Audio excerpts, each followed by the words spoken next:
The police is therefore directed to stop. These policemen abandoned using radios.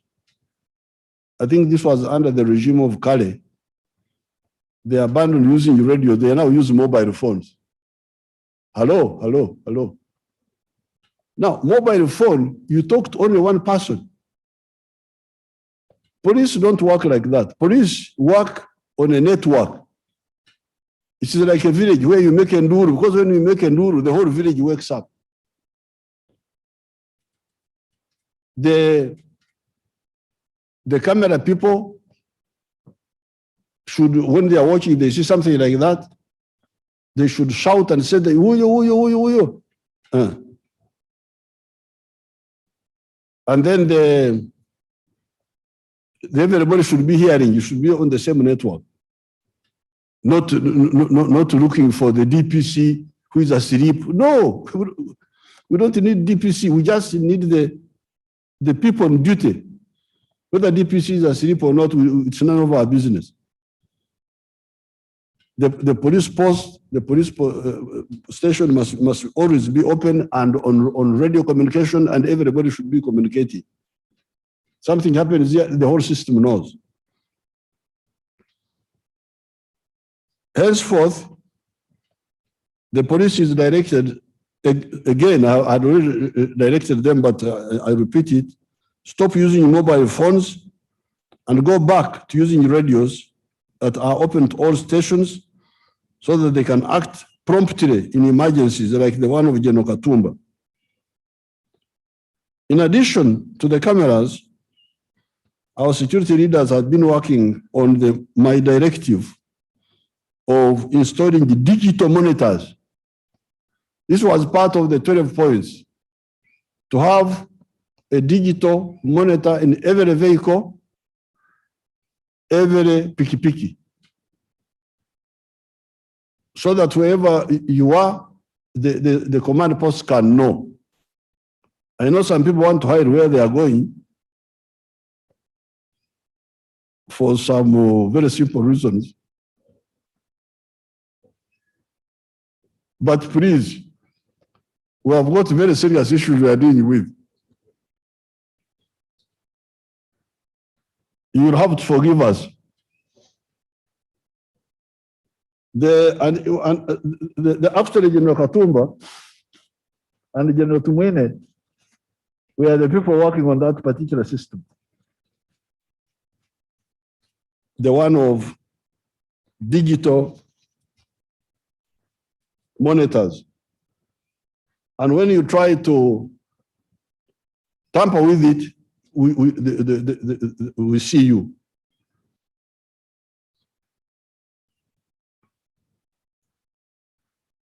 They have taken long to implement this plan. This will make it easy to know which piki-piki, which car, or which boat on the lake. We shall also introduce it on the lakes, on the boats, so that we know which boats are where on the lake.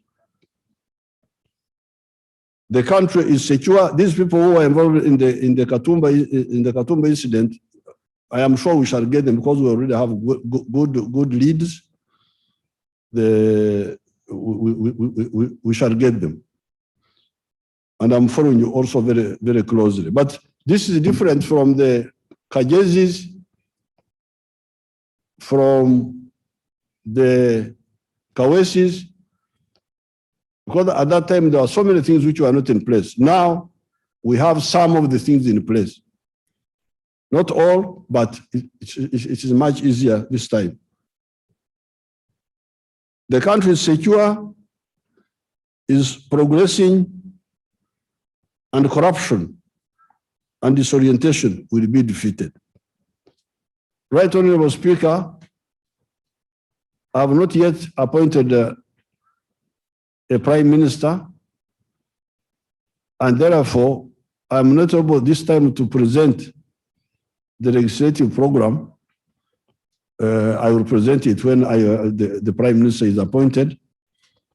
It will be much easier for me to present the legislative program. So here, I just repeated the strategy of the NRM that will cause social transformation in Uganda and ensure security of our country. I thank you very much.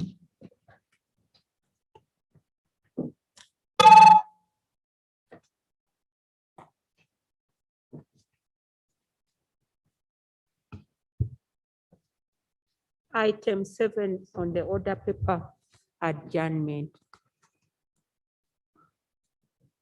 Your Excellency, President, let me take this opportunity to thank you for completing your constitutional obligation. Within our rules, we shall have time devoted to consider this address and have serious discussions about the matters you have raised. The address was done in a timely manner on the second sitting of the first meeting, and it is good that it has been presented before the budget is read on Thursday, 10th June 2021. We shall therefore be equipped with the necessary factors and gadgets to assess it and make contributions to it. The address has covered a number of programs and highlighted achievements of the government. It's important to note the date to date is that Parliament has not constituted the requisite committees since it has just commenced. For the record, in the past, before the new normal, after the address by the President, he would take a group photograph with all of us, members of Parliament, but now it is not possible. The other part of the ceremony used to be a cocktail reception hosted in honor of the members by the Speaker. I think this one will defer and pray hard that this thing goes away. Then we can do that one. That one will never go away. We'll have it one way or the other. This will also not be possible for now. We pray for divine intervention and the working of our scientists so that in the near future, the pandemic disappears and we are able to move normally with our lives. With this, once again, I thank you, Your Excellency, for the address, and honorable members for turning up in these numbers. But let me take this chance to record some apologies from our members and colleagues who are not able to be here. I received notification from the Honorable Connie Galewango. She lost an aunt, a close aunt, and she had to be there. Secondly, Your Excellency, we will record the apologies of the members from Karamoja sub-region. All of them left to be home with the people. The situation there does not seem to be going down, and it seems to be escalating. You had these discussions with them, Your Excellency. You might now need to move quicker and see how situations there could be resolved. Some announcements, honorable members and staff. The budget will be read on the 10th. That means on Monday and Tuesday, we'll be taking samples for COVID at Parliament. Please prepare and do this so that we are safe and can be admitted for the budget speech on the 10th of June. Members should take note. After the anthems, the House will be adjourned to, I can say with certainty, 10th of June, but should we receive some documents from the President and others, we could sit earlier to handle some business that could be urgent before the budget. But proper notifications will be given to you if this should be the case. Otherwise, this House substantially would be adjourned to June 10th at 2 p.m. to receive the national budget. But as I said, there could be modifications. Just stay on the alert. We could sit to deal with the committees on appointments and deal with some motions that are vital in dealing with the issues of what the president will be doing with the vice president, with the prime minister, with some other proposal that will be asking parliament to act on to facilitate the setting up of his government. House adjourned.